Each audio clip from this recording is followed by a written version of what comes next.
Hello everybody and welcome to this week's Everton Show. Well, just at the moment it's a case of will the real Everton please stand up? A hugely important and hugely satisfying win against Leicester City at Goodison Park was quickly followed by a hugely disappointing outcome at the Emirates against Arsenal. Well, to delve into the workings of Everton Football Club here at USM Finch Farm, I'm delighted to be joined for the first time on the Everton Show by our Performance Director, Ryland Morgans. Welcome, Ryland. Great to have you along. Thank you. Performance Director. Obviously, it's a role that you're going to struggle to explain to us in a few minutes, but give us a brief outline of your role.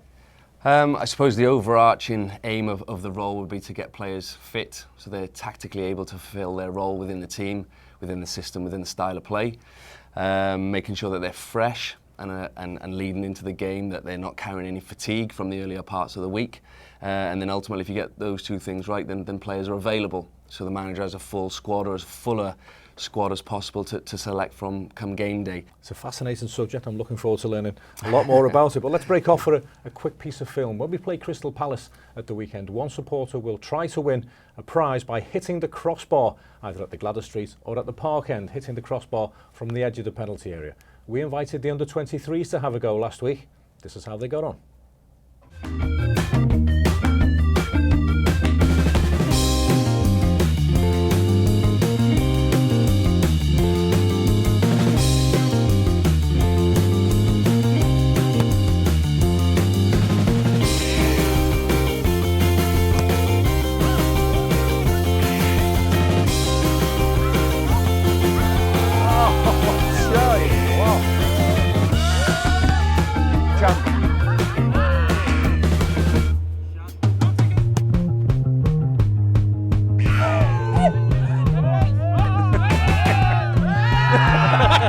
That's better!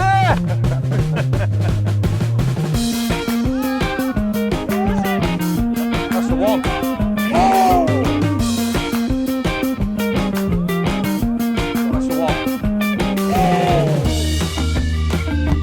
That's the one. Hey!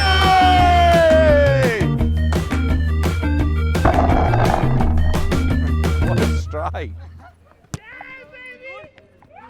OK, well that was the under-23s Hit the Bar Challenge and we've got our winner. Gentlemen, Dennis Adina in. Obviously, well done, Dennis. Thank you. Obviously, the lad's giving you a bit of stick, but you said you were going to drive it. You Little certainly driver, did. And yeah. Great strike. Thank you. I know. I've been working on the training ground for that for like 3 months now. So Obviously, not been listening to John Ebrell how to strike a no. ball. I'll say I'll be looking at Andy's videos. Yeah. Lads, it's got to be another round of applause for him. Eh? So how have you settled here at Everton, Ryland? Everyone made you welcome? Very. I know the area fairly well, so it's always nice to know where you are and how to get about the place that you're now moving to and working in. But as a club, it's a fantastic place to work. The staff that I've possibly come in with, I've obviously known previously, so that's great that you've got a few familiar faces, but also working with the staff that were here and doing such a good job before we kind of, or I arrived. It's good to be working with them as well. So yeah, it feels a family-based club, which is what I was told, and that's certainly the experiences I've had so far. How important is it for you to work with a manager like Sam, who's open to new ideas, who's receptive to your methods? It's excellent, to be honest, because if a lot of the time he'll come up with a concept himself, it might be a little bit left field, it might be a little bit out of the box, if you like, and then he'll ask me to look into it and delve a little bit deeper. But then on the other side of it, if I come up with a concept or an idea, or any other member of staff, to be fair, then if he thinks it can make us better and improve us, then he's more than happy to trial and error it at the right time. And if it works, great. He's a pioneer, and if it doesn't, then we're on to the next concept, and will the next concept help us to improve as individuals and as a team? So if it works, he gets the credit. If it doesn't work, you get the blame. Something like that, yeah. That's how it works. Right, another piece of film for you now. Earlier this week, we had a season ticket campaign event down at Hangar 34 in Liverpool that was hosted by myself and Leon Osman. We simply called it Home, and this is how it went.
Ryland, you came into the football club when the season was already underway, which must be a bit frustrating for a performance director because pre-season is really where you get your hard yards done.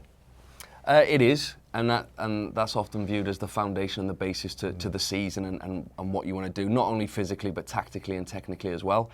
So players then are psychologically in line with what the manager and our training methods are. But it's not the first time I've come in mid-season, and I think it's a matter of changing the things that maybe stand out as the key areas that we can look to try and improve, and what can we change, what small changes can we make where we get the biggest benefit.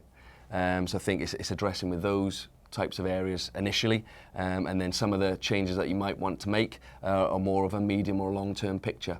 So I think it's about assessing what's here, what are the real key areas you need to try and improve on immediately to get an immediate effect, and then it's shelving maybe ones for the medium and the long term. Seamus Coleman's first game back after a horrendously long time out was unbelievable. A lung busting run in the 94th minute, so he's clearly been listening to you. Well, it's testament to Seamus and the work that he did and applied himself in rehab. Our rehab process is quite tight now in terms of it's not just one brain looking after one player, it's maybe 3 or 4 of the staff dealing with one player and putting programs and plans together. But ultimately those plans are only effective with the player in terms of their application and how they drive themselves within those sessions. And Seamus, unfortunately, never want a player to be injured, but when someone like Seamus gets injured and applies himself the way he did through certainly his latter stages of his rehab, then that's testament to him and all of that hard work behind the scenes. We were lucky enough to see it in his return game at home when we ultimately won. So yeah, it was great for him and great for the team. Fantastic for the football club. Let's hear now from 2 of our young players. Jonjoe Kenny and Tom Davies were both guests at that season ticket event in Liverpool earlier this week. We caught up with them when they'd done their bit on stage and they spoke about various topics, including the chance to play under Sam Allardyce. It's been a tough season for me so far, but getting back into the team and getting some games under my belt, it's doing good for me. Yeah. Is that the aim now, just to cement your place in the team? Yeah, I think so. We've got a lot of games now till the end of the season and I'm just looking to stay in the team. Yeah. You certainly bring the attributes into midfield that he likes to see, the harrying, the pressing, that kind of thing, so it must be nice that your natural game fits into his plan. Yeah, I think so. I think I bring more to the game than just that, but I think yeah, with the way we want to play, that's something that he's looking for, so it's good. You still growing as a midfielder? What kind of things are you looking to add to your game? Yeah, well, I'm looking to improve every day, really, just everyday training, but yeah, I just need to start adding more goals, creating chances, and then that's my aim. Yeah. Jonjoe, great to see Seamus Coleman back. Agree? Yeah, of course. He's been brilliant for so many years now, Seamus, and made up to him to come back, and what a display he put on against Leicester. I think just shows the hard work he's put in over them 9 or 10 months he's been out. So yeah, I was made up for him. When he got injured back in March last year, apparently he's said to you that he wanted to be competing with you for a first team place, so nice to see that's come true. Yeah, of course, it's part and parcel of the game, you've got to be competing for places, but for Seamus, he's a top player, and for me to someone to learn off every day is great for me. Obviously you'll be pushing him hard for a first team place? Yeah, of course, it's good to have a bit of contest, surely that's what he wants, that's what I want, and we won't want that place, but on the pitch, off the pitch, he'll always support me, I support him, and for me, it's great to learn off him. As you say, great to learn off him. He's been there, done that, got the t-shirt. Yeah, of course, you see the seasons he's played, he's been brilliant, consistent. So for me to come in every day, and as I said, there's a young lad coming up into the ranks, and now I'm competing with Seamus, it's great to do. And obviously, like Tom, got the manager's backing as well. He really believes in the young players. Yeah, you got to perform. I think that's the main thing. I think age goes out the window as long as you're performing. I think if you're young, you're good enough, you're old enough. So for me, Tom, Dom, all the young lads coming through, the lads on loan, just got to keep up performing and playing well. And that's just about it for part 1 of this week's Everton Show. Coming up after the break, we'll hear plenty more from Ryland. We'll also hear from Dominic Calvert-Lewin and the manager as we start the countdown to the weekend fixture against Crystal Palace at Goodison Park.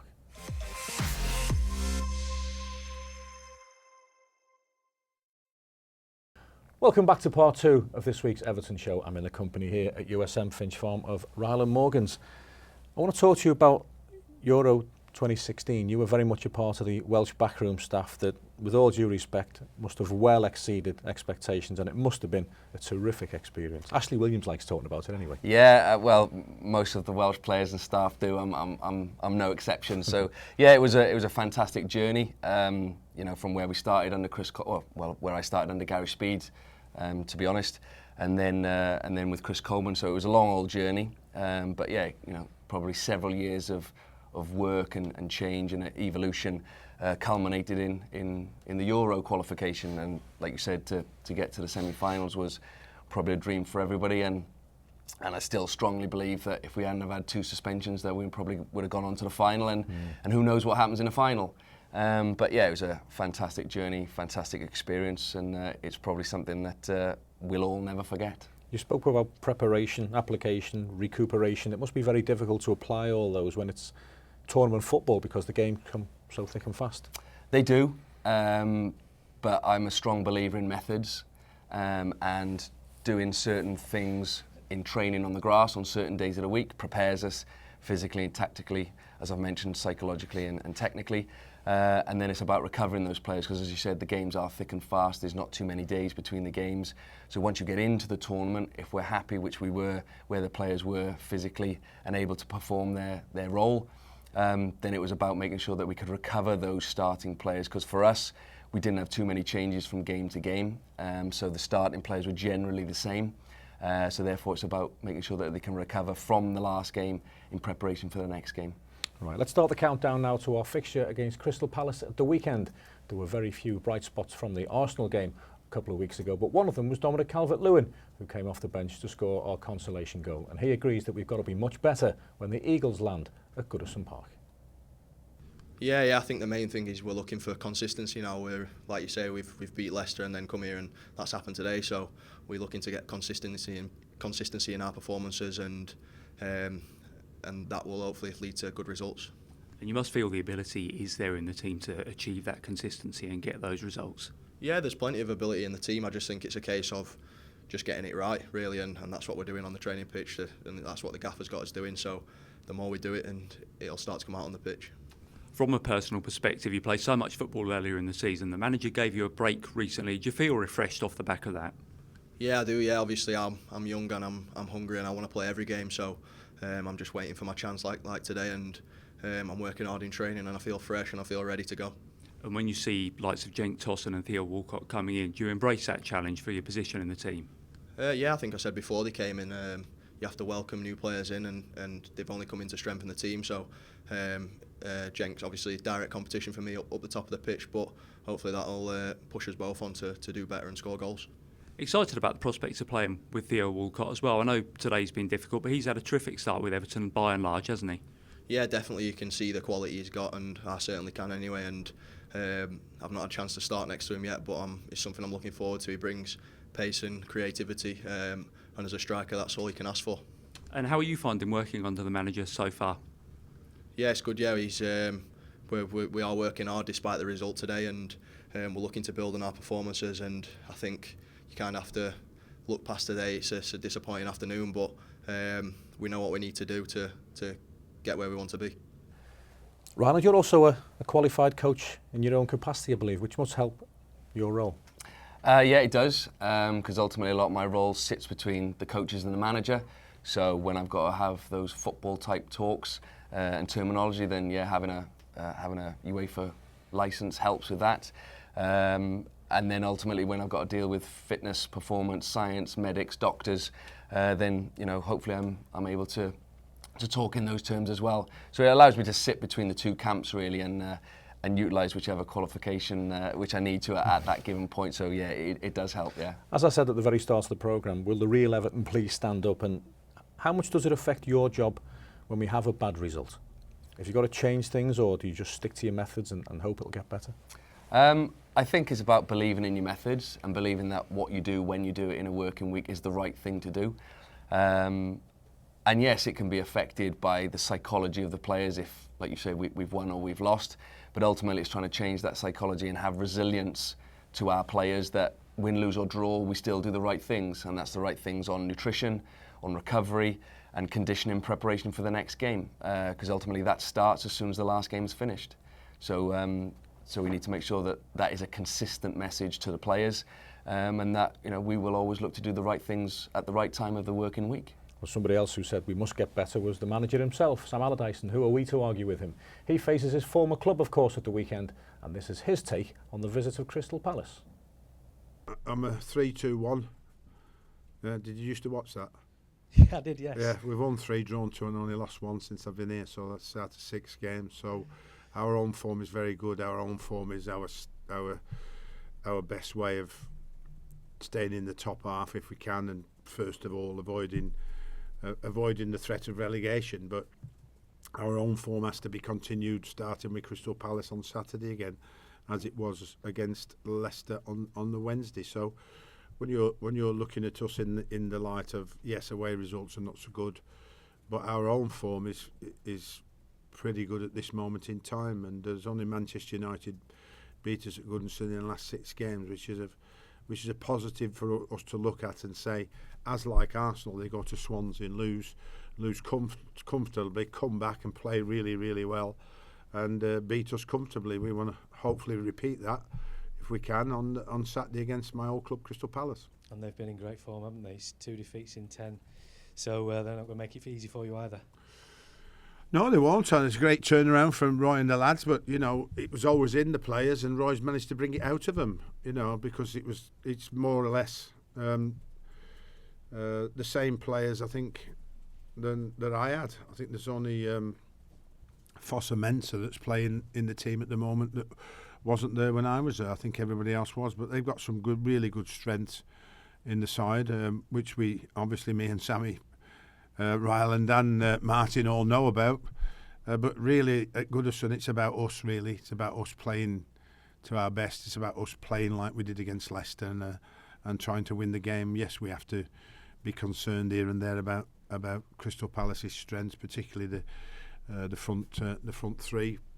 But I think that Wilf may have a problem, so might not be playing. So that may be an advantage to us. But like I said, if you want to take an advantage, you have to play your best. We're all in the job for match days, Ryland. What does your match day role consist of? Not a lot. It's kind of overseeing the strategies that we do to prepare the players. So all the stuff we do in the dressing rooms that generally is not seen. The warm-up, the technical and tactical work within that, the physical work within that, the timings of those elements within a warm-up, because as we all know, we're dictated to by time in terms of kick-off time, when we got to be in the tunnel. So ultimately everything's a countdown sheet working backwards from that. Then we supply the players with certain types of nutrition on match day for performance. So it's the timing of that nutrition that is then key. And then ultimately it's information that I'll have stored in my mind, if you like, about the working week for certain players. Will they be okay for 95 minutes? Do we need to keep an eye on them around 60 minutes, 70 minutes? And there's a whole host of reasons as to why an individual player would be looked at in those terms. But a lot of the time it's going into the game with information and making sure that we can utilise that information as and when required, based on the game that we're then watching. Just on recovery, tell me about this cryotherapy unit, because it looks horrific, I have to say.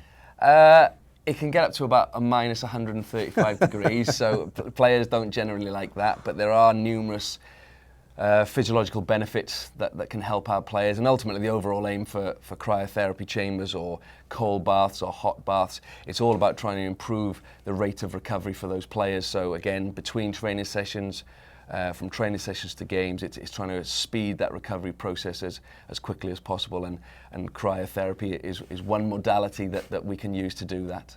Another thing that's crept into the game in recent years that certainly wasn't there when I was a fan is unused substitutes. Doing a warm down or a bit of running at the end of the game. What's the thought process behind that? That links to what I've just mentioned in terms of as soon as that game is finished, we're now preparing players for the next game. Whether that's the following Saturday, whether that's a Tuesday or a Wednesday, then we're ultimately preparing those substitutes that maybe didn't play in that game that you've mentioned, but ultimately might be playing in the next one. So it is making sure that physically they're then able to cope, so that players that don't play never get into a position where they drop off their fitness, and then when put in the team, they're unable to fulfil their tactical role because they haven't been doing the work when required. So a lot of that running that you'll see after the game is based on those subs and making sure that they stay at a level that is required, that if called upon for the next game, they're physically able to be ready. Do you enjoy the atmosphere at Goodison Park on match day? Yes, yeah, I've been here as an away member of staff as well as a home one now, so I'd definitely rather be on the home side.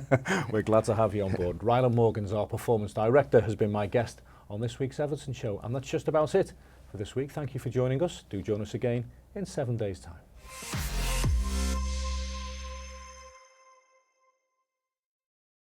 You've been watching the Everton Show on YouTube. Thank you very much indeed for joining us. I hope you've enjoyed it. I'm sure you have.